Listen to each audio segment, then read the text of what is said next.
எல்லோருக்கும் வணக்கம். இனி நன்னாளில் இது நல்லால் எல்லோரும் நன்றாக இருப்போம்.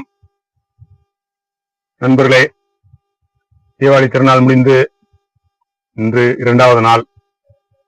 தீபாவளி திருநாளை கொண்டாடிய எனக்கு சப்ஸ்கிரைப் செய்தவர்களுக்கும் இனி செய்ய போபவர்களுக்கும் மனமார்ந்த வணக்கத்தை தெரிவித்துக் கொள்கிறேன். இன்று நாம் பார்க்க போவது திருவோணம் நட்சத்திரம். 27 நட்சத்திரங்களில் இதுவும் ஒன்று. இந்த நட்சத்திரம் நம்முடைய வாழ்க்கையில் அதனுடைய குணாதிசயங்கள் என்ன? ரிஷபராசியில் ரோஹிணி, கன்னிராசியில் ஹஸ்தம், மகர ராசியில் திருவோணம். இந்த 3 நட்சத்திரங்களுமே சந்திரன் என்ற கிரகம் ஆளுமை செய்கின்றார். ஆகவே இந்த 3 நட்சத்திரத்தின் தன்மையையும் நாம் ஒன்று சேர ஒரு லக்னத்திற்கு எவ்வாறு அமையும் என்று லக்ன ரீதியாக பார்க்க வேண்டும். இப்போது பொதுவாக திருவோண நட்சத்திரம் இயல்பென்ன? பொதுவாக காலச்சக்கர நியதியின்படி மேசத்திலிருந்து பார்த்தால் 10ஆம் இடத்தில் அமைந்துள்ளது திருவோணம், சனியுடைய வீடு. இந்த 10ஆம் வீடு என்பதே ஒரு அந்தஸ்து கௌரவத்தை தரக்கூடிய வீடு. இந்த சனியின் வீட்டில் அந்த நட்சத்திரம் அமைந்திருப்பதால் இவர்களுக்கு எதையும் எந்த விஷயத்தையும் நிதானமாக செய்யக்கூடிய தன்மையும், ஆழமாக யோசிக்கக்கூடிய தன்மையும், அமைதியாக சிந்திக்கக்கூடிய தன்மையும், இந்த வலிமையான மனநிலை இவர்களுக்கு இருக்கும் இயற்கையாகவே. மற்றவர்கள் பேசுவதை கேட்கும் தன்மை அதிகமாக இவருக்கு இருக்கும். அமைதியாக கேட்டுக்கிட்டே இருப்பாங்க. அதனால இவங்களோட அறிவு, ஞானம் நாளுக்கு நாள் வளர்ந்துட்டே போகுங்க. ஏன்னா இவங்கிட்ட இருந்து விஷயத்தை வாங்க முடியாது, மற்றவர்கிட்ட இருந்து இவங்க விஷயத்த வாங்கிடுவாங்க. ரொம்ப சுருக்கமா சொன்னா புத்திசாலிகள் சொல்லலாம் இவங்கள. அதுக்கு மேல சொல்றதுக்கு ஒண்ணும் இல்லை. இவங்கள மாதிரி ஒரு விஷயத்த மற்றவங்களுக்கு புரிய மாதிரி யாராலும் சொல்ல முடியாதுங்க. இவங்க ஆசிரியர்கள் வந்து ரொம்ப சிறப்பா இருக்கும்.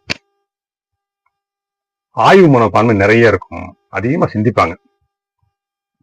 பொதுவா நிர்வாகம் சம்பந்தப்பட்ட வேலைகள், அரசு வேலையா இருந்தாலும் சரி, நிர்வாகம் சம்பந்தப்பட்ட வேலைகள், கடல் சம்பந்தப்பட்ட துறைகள்ல, கப்பல் படை சம்பந்தப்பட்ட துறையில நிர்வாகம் என்பது ஒரு சமுதாயத்தில் இருக்கக்கூடிய பலரையும் இவர்கள் அரவணைத்து சென்று ஆலோசனை கூறி அவர்களை வழிநடத்துவது. அதே நேரத்தில் இவர்கள் வேலை பார்க்கும் இடத்திலும் சாதாரணமாக சிறு வியாபாரியாக இருந்தாலும் சரி, சிறு வேலை செய்தாலும் அதில் இவர்களுக்கு பின் 10 பேர் இருப்பார்கள். அவர்களுக்கு ஆலோசனை கூறுவதும் இவர்களும் ஆலோசனை கேட்பதுமாக இவங்களுடைய வாழ்க்கை அமையும். மருத்துவத்துறை சிறப்பாக இருக்கும் இவர்களுக்கு.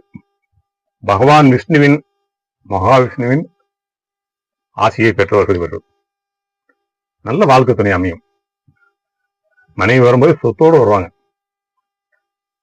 கொஞ்சம் மனரீதியா அவ்வப்போது மனைவி மாறுறதுக்கு சிறு சிறு பிரச்சனை ஏற்படும். அதை அவங்களே சரி செஞ்சுக்கிட்டு மனோதிடத்தோடு இருக்கிற இடத்திலே எல்லா காரியமும் சாதிக்கக்கூடியவங்க இந்த மனைவிமார்கள். அதே மாதிரி குடும்பத்தை வழி நடத்தக்கூடிய திறமையும் இவங்களுக்கு இருக்குங்க. அதிகமா யோசிக்கிறதுனால கொஞ்சம் மன அழுத்தம் ஏற்படும். அதனால இவங்க அவசியம் தியான பயிற்சி செய்யறது ரொம்ப நல்லதுங்க. அதே மாதிரி எந்த வேலை செஞ்சாலும் அதுல கௌரவம், அந்தஸ்து இதெல்லாம் இருக்கான்னு பார்ப்பாங்க. ஈஸியா ஒரு வேலையை செஞ்சிட மாட்டாங்க. அவங்களுக்கு இது ஒரு தனி பண்பு இருக்கு. குடும்பத்திற்காக பல தியாகங்கள் செய்வாங்க இவங்க. மன அமைதி மட்டும் இவர்களுக்கு ரொம்ப முக்கியம். இவங்க அதுக்கு யோகா, தியானம் இதெல்லாம் செஞ்சு எந்த சிக்கல் பிரச்சனை இருந்தாலும் எல்லாத்தையுமே தவிடுபடி ஆகிக்குவாங்க. மனசை மட்டும் செம்மையா இருக்கும். அதுக்கு கோயிலுக்கு போறது, அது பக்தி, ரொம்ப பக்திமானுங்க. இவங்கள மாதிரி பக்தி யாரும் இருக்காது. அந்த அளவுக்கு கடவுளை வணங்குறது, கோயிலுக்கு போறது, இந்த மாதிரி விஷயங்கள்ல ரொம்ப ஆர்வமா இருப்பாங்க. அதே மாதிரி உழைப்பு, பொறுமை. இந்த உழைப்பும் பொறுமையும் காட்டிய நிறைய விஷயங்கள் சாதிச்சிருவாங்க. இவங்களை வேலைக்கு வச்சுக்கிறவங்க கொடுத்து வச்சவங்க. இவங்க வேலை செய்யற இடத்துல இருக்கிற ஓனர் நல்லா வருவார். ஆனா எவ்வளவு பெரிய ஓனரா இருந்தாலும் ஓனர் கொஞ்சம் மதிப்பு குறைவா பேசினா பிடிக்காது. அந்த இதை விட்டு கொடுக்க மாட்டாங்க. ஆக இது காலச்சக்கரத்துக்கு 10ஆம் இடம் அமைகிறதுனால இயற்கையாகவே இவங்களுக்கு சுய தொழில் செய்யறதுக்கு ரொம்ப விருப்பம் இருக்கும். இவங்க திருவோண நட்சத்திரத்துல 10 வருஷம் இருக்கிறப்ப ஒரு 5 வருஷமோ 7 வருஷமோ இருக்கும்போது பிறப்பாங்க. அதுக்கு பிறகு இவங்களுக்கு அவிட்ட நட்சத்திரத்துல 7 வருஷம் செவ்வாய் தசை நடக்கும். இந்த செவ்வாய் தசை இயற்கையாவே இவங்களுக்கு என்ன செய்ய முடியும்னா 10ல இருந்து 11ஆம் பாவத்துக்குள்ள எல்லாமே அமைஞ்சிருக்கனால பெரும்பாலும் இவங்களுடைய ஆசைகள்லாம் நிறைவேறதுக்கு ஒரு வேலை வாய்ப்பு கிடைக்கிறதுக்கு, செவ்வாய் தசையில வேலை வாய்ப்பு கிடைக்கிறதுக்கு 10 வருஷம் பிறந்தானா 17 வருஷம் ஆகும். நல்லா படிப்பு, கல்வி ஞானம் நல்லா இருக்கும் இவங்களுக்கு செவ்வாய் தசையிலாம். ஒரு சிலர் இந்த செவ்வாயுடைய முரட்சுபாவம் தன்மையெல்லாம் கொஞ்சம் வர்றதுனால கல்வியில கொஞ்சம் கோட்டை விட்டுருவாங்க. அவங்கள கொஞ்சம் கவனிச்சு பார்த்துக்கணும். இந்த ராகு தசை 18 வருஷம் ஒரு ஸ்டாண்டர்டா 10, 17, 27, 35. அதே மாதிரி 16 வருஷம் குரு தசை. எல்லாம் அந்த 11ஆம் பாவத்துக்குள்ளேயே இருக்கு பாருங்களேன். புரட்டாதி சதயம் அவிட்டம். அவிட்டம்ங்கிறது உங்களுக்கு செவ்வாய் தசை, சதயம்ங்கிறது ராகு தசை, புரட்டாதிங்கிறது குரு தசை.